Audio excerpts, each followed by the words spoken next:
Господин Чилев, защо при нашумелият наскоро случай, когато бе открит канабис в автомобил, в който се е возил син на известен депутат от Пиринско, е образувано дело за извършено престъпление от неизвестен изпълнител, след като е известно кои са били пътниците в автомобила? Да, значи ще отговоря накратко. На 27 февруари, около 23:30, полицейски автопатрул спира за рутинна проверка в района на бензиностанция Уно на изхода на град Гоце Делчев по пътя за местността Попови ливади. Лек автомобил, значи не е бил джип, а е бил Volkswagen Golf. В автомобила пътували две лица. Едното е Крум Димитров Танев, син на депутата Димитър Танев. При рутинна проверка на документите, полицаите поискали да извършат проверка и в автомобила. На задната стелка, между предна дясна и задна седалка, е установен полиетиленов плик, при отварянето на който е установено количество зелена тревна маса, суха зелена тревна маса.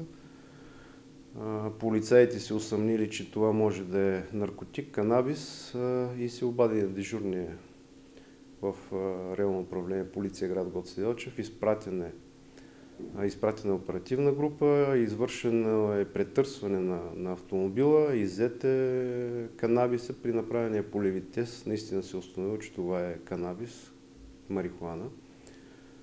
Около 400 грама е количеството.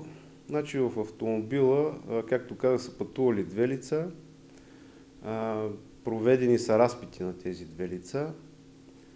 Към момента, за момента не са извършени сериозни следствени действия, тъй като е минала определено една седмица само от откриването на наркотика.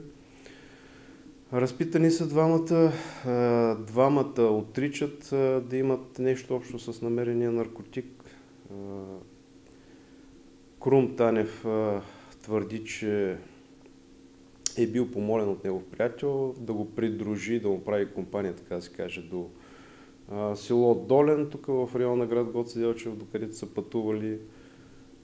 И общо взето не знае нищо за намерения в автомобила наркотик.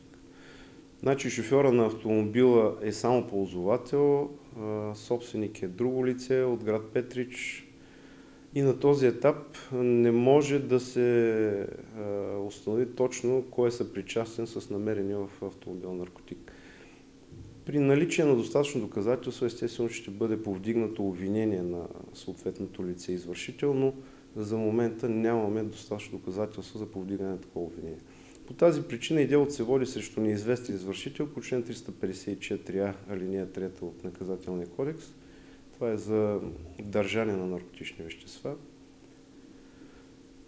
Тече разследване, говорил съм с наблюдаващия прокурор и по тази причина не искам да изнасям повече информация по случая, но на този етап нямаме основание да повдигаме обвинение нито на Крум Танев, нито на второто лице. Предстои провеждане разпит на собственика на автомобила, установяване на лицето от село Долен, при което са ходили двамата. И в общи линии това е, което се знае за момента. Какво количество наркотично вещество беше открито в автомобила и при такова количество какво наказание предвижда закона, ако се открие кой е извършителят? Ами наркотично вещество, както казах, около 400 грама. Наказанието, което се предвижда по закон, от 1 до 6 години лишаване от свобода.